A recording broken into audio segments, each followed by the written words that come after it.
आपने बहुत से घर ना ऐसे देखे होंगे जहाँ पे लाखों रुपए इनकम भी आ रही हो ना, तब भी ना तो उनकी कोई सेविंग होती है, ना ही आपको घर में कोई मैनेजमेंट नज़र आ रही होती है। इसके बरक्स ऐसे बहुत से लोग आपने देखे होंगे जिनकी आमदनी तो कुछ हज़ारों में होगी, लेकिन इसके साथ साथ उनकी सेविंग भी अच्छी हो रही होगी और साथ ही साथ आपको उनके घर में तरीका सलीका भी नज़र आ रहा होगा। तो जनाब बात है सारी मैनेजमेंट की कि किस तरह से आप अपने बजट को मैनेज करते हैं, अपने अखराजात को लेके चलते हैं और किस तरह से आप अपनी सेविंग्स करते हैं।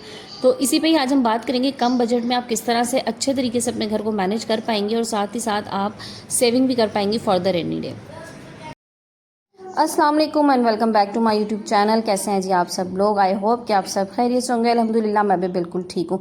तो वक्त ज़ाया किए बगैर चलते हैं आज के टॉपिक की तरफ कि किस तरह से हम बचत कर सकते हैं अपनी आमदनी में से और कम पैसों में भी बेहतरीन तरीके से हम अपना घर मैनेज कर सकते हैं।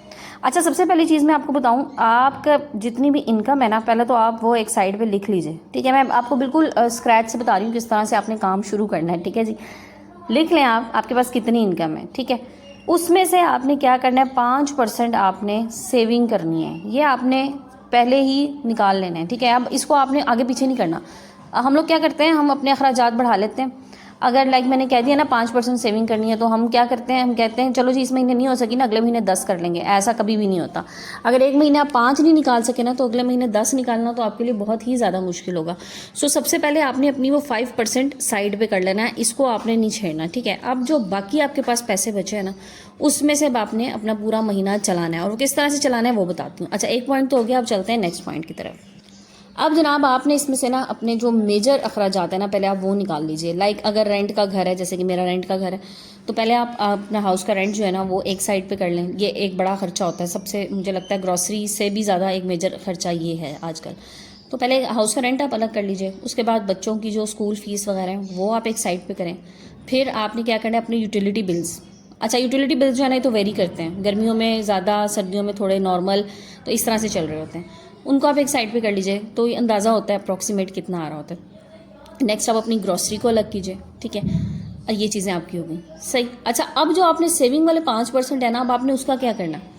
उसमें से आप देखें, एक तो ना हम लोग क्या करते हैं, हम लोग सेविंग करते हैं, चले पूरा साल हमने सेविंग कर ली, उसके बाद जी हम कोई नॉर्दर्न एरियाज़ की ट्रिप पे चले गए, वो कर लेते हैं हम। या हमारा कोई मेजर गोल होता है कि मैंने इस साल सेविंग करके और मैंने ये चीज़ घर की ख़रीदनी है, बहुत अच्छी बात है, वो आप कर सकते हैं। उसमें से आप ज़रूरी नहीं है पूरे साल की सेविंग से, अगर थोड़ी सी आपकी बेहतर सेविंग हो रही है तो आप हर 2-3 महीने के बाद भी अपने घर की कोई चीज़ बना सकते हैं। उसमें छोटी बड़ी कुछ भी हो सकती है।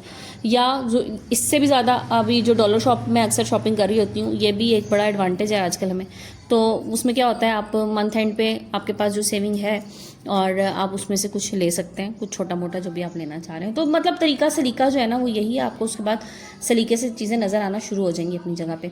कुछ लोग ना बड़ी गलती करते हैं, उनका ख्याल होता है कि जी घर की चीज़ बनाने के लिए ना अलग से हमें एक हैंडसम अमाउंट चाहिए और वो हस्बैंड हमें प्रोवाइड करेंगे। ऐसा नहीं हो रहा होता। आपने उसी में से बचत करनी होती है, सेविंग्स करनी होती हैं। अगर आप एक मेरी तरह मिडिल क्लास हाउसवाइफ हैं जिनकी एक महदूद आमदनी होती है और उन्होंने उसी में गुजारा करना होता है, तो आपको मेरे भी आसपास काफ़ी चीज़ें नज़र आ रही होती, तो वो भी इसी तरह से छोटी मोटी सेविंग्स करके ही बनाई होती हैं। अच्छा, नेक्स्ट मेजर पार्ट की तरफ आते हैं जो कि ग्रॉसरी का है। तो ग्रॉसरी देखें, वो आपने ज़ाहिर है हर घर में हर मंथ हो रही होती है, तो ग्रॉसरी को भी ना थोड़ा सा आपने टैक्टफुली करना है। अच्छा, एक इसमें बड़ा ज़बरदस्त सा रूल है, इसको फॉलो कीजिएगा, आपके लिए ना बहुत ज़्यादा हेल्पफुल होगा। वो ये है कि आपने एक मंथ में जिस डेट को ग्रॉसरी की ना, नेक्स्ट मंथ आपने उसको 7 डेज प्लस करके फिर करना है। तो देखिएगा इससे कितना असर पड़ता है आपके बजट पे ना, आपका बजट बड़े कंट्रोल में रहता है फिर। अच्छा, नेक्स्ट एक और चीज़ ग्रॉसरी के हवाले से बताऊँ, हमेशा कोशिश करें कि जब भी आप कोई परचेजिंग करें ना ग्रॉसरी की, बल्क में कीजिए। अच्छा, जैसे मैं जो हूँ ना इम्तियाज़ से ग्रॉसरी कर रही होती हूँ, और अब उसमें क्या फ़ायदा होता है कि चीज़ें जब मैं ज़्यादा बल्क में उठा लेती हूँ ना, तो एक तो उसमें प्राइसेस जो है ना वो रीज़नेबल हो जाती हैं। दूसरा जो है ना, जब आप बार बार छोटी छोटी चीज़ें बार बार मंगाते हैं ना, तो वो वहाँ पर आप ज़्यादा इन्वेस्ट कर रहे होते हैं। सो एक दफ़ा आप बल्क में चीज़ मंगा लें और फिर आपको अंदाज़ा होना चाहिए कि पूरे महीने में कितनी चीज़ें इस्तेमाल होती है, उतनी ही इस्तेमाल करें। एक्सेस मत लेके आएँ। चीज़ों में कीड़े डालने से, कीड़े लगाने से बेहतर है कि जितनी चीज़ आपकी इस्तेमाल की है ना उतनी लेके आएँ और चीज़ को ज़ाया मत करें। अच्छा, सबसे बेहतरीन बात यह है कि चीज़ को कभी भी ज़ाया ना करें। रिस्क जो है ना, इसको मैं कहती हूँ बड़ा अल्लाह की तरफ से ना, ये भी एक आजमाइश होती है, रिस्क की ज़्यादती भी। और रिस्क जो है ना उसको ज़ाया करने से परहेज़ करें। चीज़ को ज़ाया करने से बेहतर है किसी के मुंह में पड़ जाए, किसी को दे दीजिए अगर आपको लगता है कि ये ज़ाया होगी। तो लेकिन लेके उतना है जितना आपके इस्तेमाल में है, ठीक है। अच्छा, फिर एक चीज़ और बताऊँ, एक बड़ी पते की बात, आपकी जितनी भी इनकम है ना, उसमें से सबसे पहले जो है ना वो किसी हकदार के लिए हक निकाल दें। इससे क्या होता है कि आपकी इनकम में ना बरकत बहुत ज़्यादा हो जाती है, ठीक है। अच्छा, एक और इसमें ना मैंने चीज़ अभी रिसेंटली ऐड ऑन की है।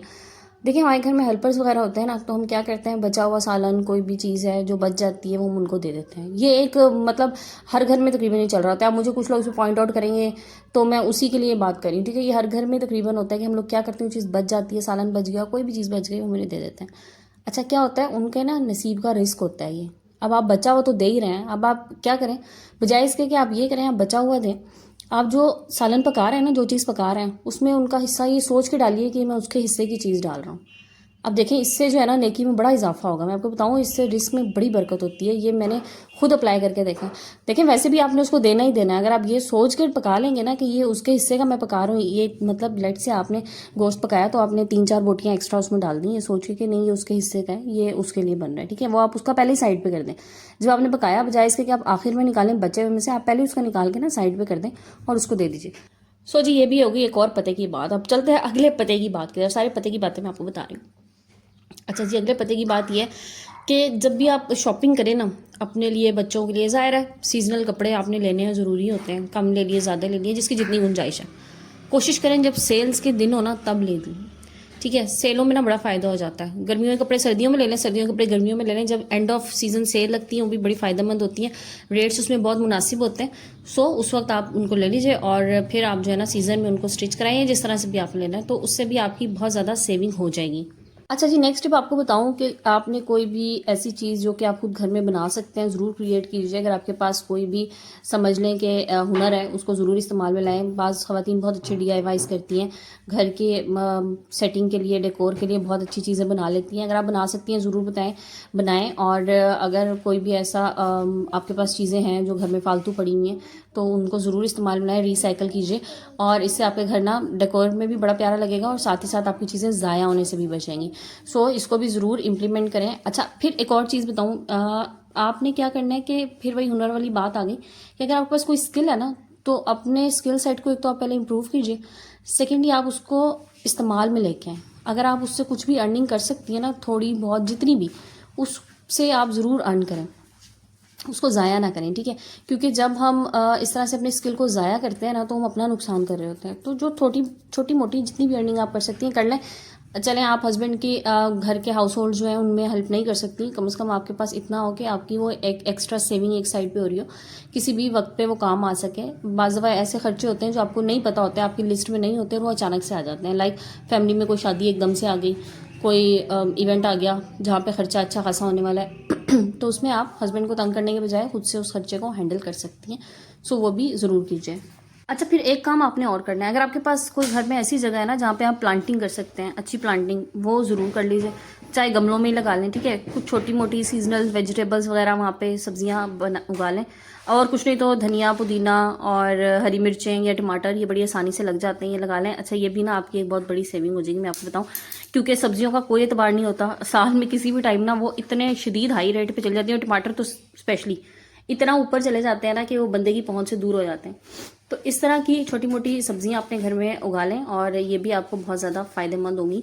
और इससे भी ना आपका बजट बड़े कंट्रोल में रहेगा। और समटाइम्स ऐसा होता है कि चीज़ें ना बाज़ार में नायाब भी हुई होती हैं, मतलब इतनी महंगी हो रही होती हैं कि मिल भी नहीं रही होती, तो उस सूरत में भी आपके पास वो चीज़ मौजूद होगी, आप उसे इस्तेमाल में ला सकती हैं। फिर एक और चीज़ जो आपने अपनी लाइफ में से एलिमिनेट करनी है ना, आहिस्ता आहिस्ता कर लीजिएगा बेशक, वो ये जो फ्रोज़न आइटम है ना, प्रोसेस्ड फूड, इसको एक तो आपने ख़त्म करना है। अच्छा, इससे दो नुकसान है, पैसे के तो ज़िया है ही है, साथ साथ सेहत का भी बहुत ज़्यादा नुकसान है।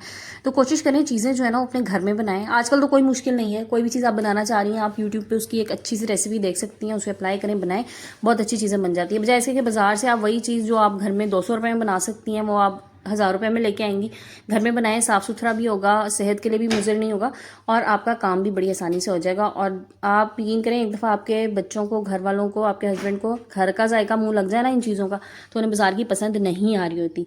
मैं अक्सर चीज़ें ऐसी बनाती हूँ तो बच्चे मेरे कहते हैं आपने बाज़ार से ज़्यादा अच्छी बनाई है, आइंदा ये मार्केट से मत लाइएगा, आप खुद ही बनाइएगा तो ये चीज़ें कोशिश करें घर में बनाएं, पैसों की भी बचत होगी और साथ ही साथ जनाब आपके घर वालों की सेहत का भी नुकसान नहीं होगा। और देखें, सेहत पे एक और बात कि जब फिर बीमार हो जाते हैं कोई भी, तो उस पर भी अच्छा खासा खर्चा हो जाता है। तो जब चीज़ साफ़ सुथरी होगी, घर की बनी हुई होगी, तो बीमारियों का खर्चा भी कम से कम होगा। तो जनाब ये थी मेरी आज की वीडियो, और इसमें मैंने जो आपसे पॉइंट्स डिस्कस किए इन्हें ज़रूर अप्लाई कीजिएगा, और अप्लाई करने के बाद मुझे ज़रूर बताइएगा कि आपको इनसे कितना फ़ायदा हुआ। तो आज की वीडियो को क्लोज़ करते हैं, कल एक नए टॉपिक के साथ आएंगे। जब तक के लिए अल्लाह हाफ़िज़।